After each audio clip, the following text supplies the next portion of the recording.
से माननीय supreme court के चीफ जस्टिस का हटाना ये सीधा सीधा साबित कर रहा है कि हर चीज अपने कंट्रोल में लेना।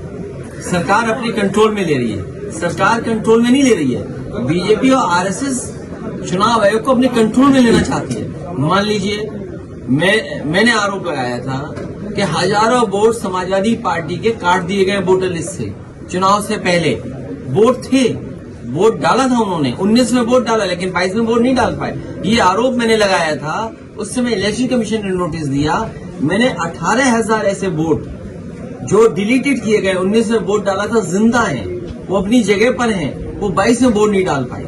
तो क्या है, चुनाव आयोग में कंट्रोल चाहते हैं। चुनाव आयोग को देश की जनता से बातचीत करने का अवसर भी प्राप्त हुआ। लगातार समाजवादी पार्टी उन सवालों को उठा रही है जो बुनियादी सवाल है।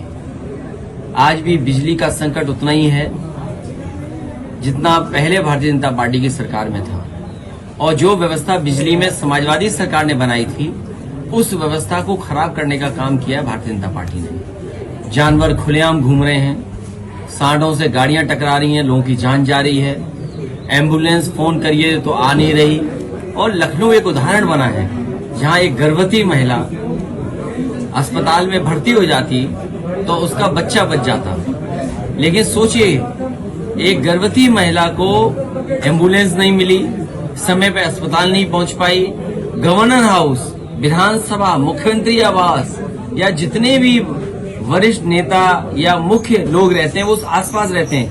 वहीं गर्भवती महिला को बच्ची पैदा हुई, बच्चे की जान चली गई और कोई उसको बचा नहीं पाया, न कोई सुविधा इलाज की दे पाया। डिप्टी सीएम जाते हैं और आखिरी समय पर बच्चे को जो कुछ क्रिया करनी पड़ती वो करने का, उसमें भी पॉलिटिकल लाभ लेना चाहते हैं। बेरोजगारी चरम सीमा पर, महंगाई वही वैसी की वैसी।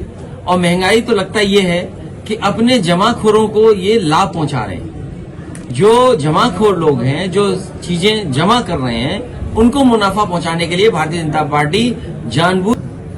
नेताजी के इसलिए नहीं कि हमें बीजेपी से लगवानी है प्रतिमा, हम खुद सक्षम है समाजवादी लोग, और नेताजी को मानने वाले, नेताजी के रास्ते पे चलने वाले इतने खुद ताकतवर हैं, वो जहां चाहेंगे वहां मेमोरियल बना देंगे। इसलिए ये इस बहस में एक बहुत छोटे नेता के बारे में इस तरह मत कहा करो। छोटे नेता से पूछते हो, हमने तो पिछली बार भी कहा था कि टूरिज्म के सेंटर बना दो मैनपुरी को। भाई टूरिज्म का कोई बजट आ जाए।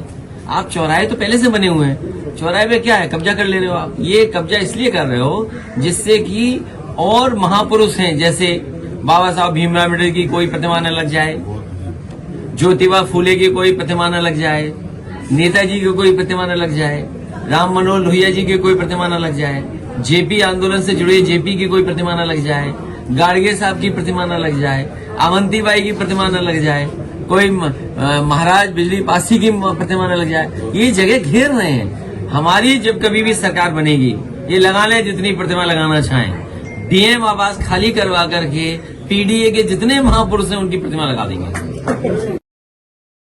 पार्टी को विधानसभा में 10% की उछाल वोट प्रतिशत की मिली थी, ये इस वजह से बौखलाहट में है।